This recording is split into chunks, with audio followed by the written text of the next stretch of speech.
This is Willis Krumholz with Alpha News. I'm here to interview Paul Gazelka today, Senate Republican Majority Leader, and we're going to talk about issues like gun control, Department of Human Services, fraud and waste, and what's next in this 2020 legislative session. Let's just start off and talk about your accomplishments last session. We were talking earlier and you were pretty proud of what you guys were able to do given the circumstances. Yeah, and I remind people that everything around us was run by the Democrats. So it was the governor, the House, Attorney General, Secretary of State, everything was, we were surrounded is what it felt like. But in the end, we navigated to a place where we got the first middle-class income tax deduction in 20 years, and it was signed by the governor. We didn't do the $12 billion of tax increase, which included a 20-cent gas tax. Then he lowered it to 16, 12, 8, 4, and it ended up being 0. And so we really held the line on taxes. And it was never perfect, but in the end we funded the budget. Reserves, which is what you save when you have a recession, those are in a good spot. And we were able to give tax relief. And that was something I was very, very proud of, considering we were surrounded on all sides. Going into this next session, the big question everybody has is what to do with this 1.3 billion budget surplus. I think that's the correct number. Yeah. In my mind, there's two considerations there, right? There's, you want to give that money back to the Minnesota taxpayer. Yeah. But you're also, I'm sure, cognizant that we're in the longest recovery since World War II. If the economy eventually dips, that surplus will turn to a deficit. Yeah. So what are your thoughts about what to do with that? What direction would you guys like to take? So we know the other side is going to want to spend it with ongoing money, and that would be very, very unwise because we eventually will have a recession, and then you have less revenue coming in, and how are you going to pay for that? And so that's what we're going to have to push against. We're saying give it back. The one area that I like is making sure our reserves are full. That's for the rainy day, so that whenever that happens, you don't have to go to raising taxes, which is what they would want to do. So reserves full. Giving it back, the two areas that we want to focus on, one is fully exempting Social Security income. We've done some of it the last two tax cycles, but I want to get rid of all of it. Number one, that's the right thing to do. It keeps them in Minnesota, seniors, instead of going somewhere else. Many of those people could be part of our future workforce. We're going to have more and more elderly people going into the workforce because they need the work. Why not have that in Minnesota? So that'll be the number one thing we'll push. Another one is called Section 179. It's for farmers and small business owners. When they buy equipment, the federal government allows them to deduct it much sooner and save more up front on their taxes. We want the state to conform to that. Right now we don't. So those are two big areas, but in some form we want to give it back. And this has been in the news a lot. Just a steady drip throughout 2019 is the Department of Human Services. It's an $18 billion agency out of the state's $48.5 billion budget, more or less. So about a third of the state budget. There's problems with overpayments.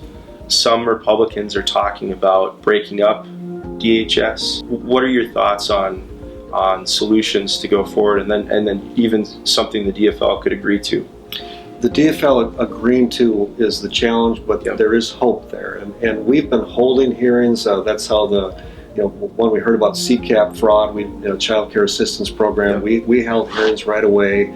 We had our nonpartisan legislative auditor look into the Department of Health and Human Services.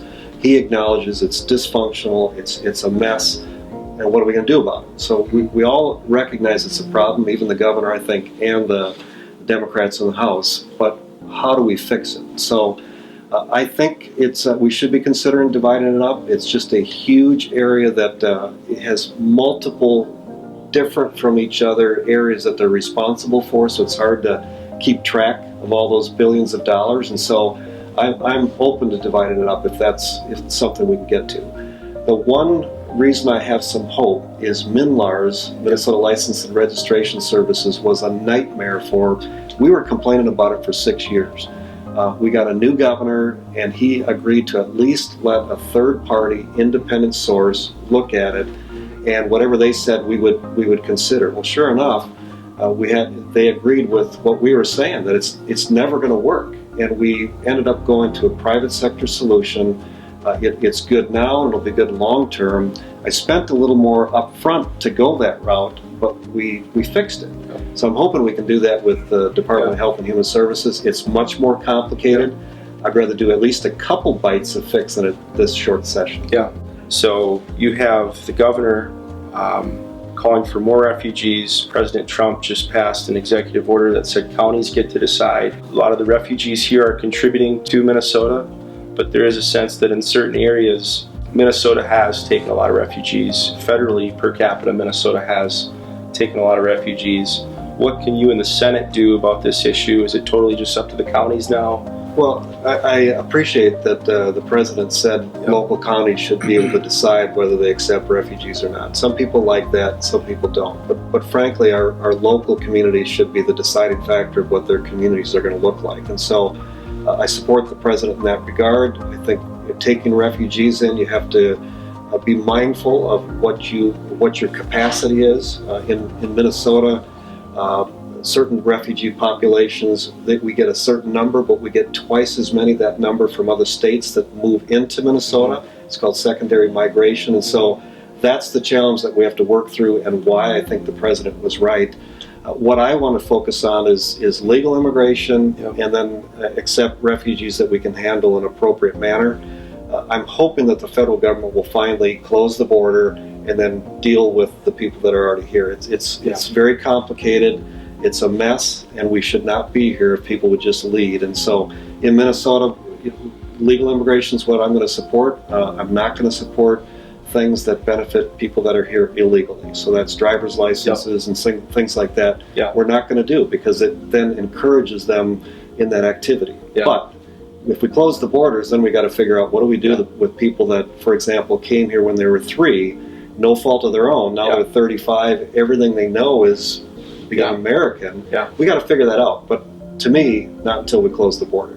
You in your 2020 vision stated that your caucus has plans for, quote, measures that take guns out of the hands of dangerous people and tighten up our current laws, unquote. Are you talking about red flag laws? No. Okay. For the last 3 years, I've said we're not going to do universal background checks or red flag laws. For some reason, there's people out there that say we're going to do it, and I've never said we're going to do it.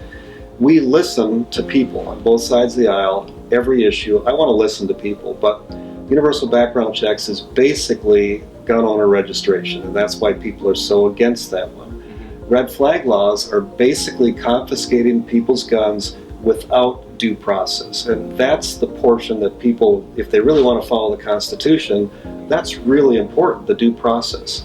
So when we talk about enforcing laws that are on the books, right now we have processes in place where if somebody has had due process and the judge says we're going to take away the guns after due process, about 40% of them they're not acting on. So we're saying let's enforce the laws we have on the books right now. Gotcha. You've been through due process. There's a real reason they should have their gun taken away. That we should do. The other thing we can do is if a criminal, a felon has a gun, it's illegal.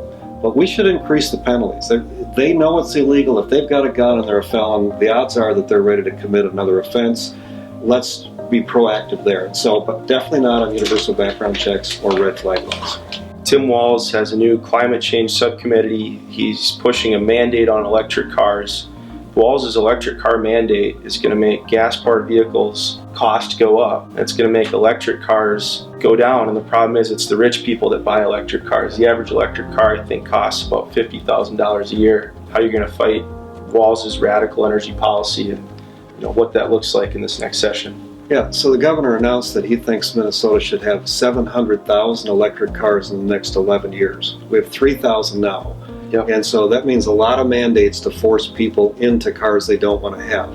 Eventually electric car prices are going to come down, and that's when people will start buying them. But to force them into them against their will, I just think that's a terrible way to govern.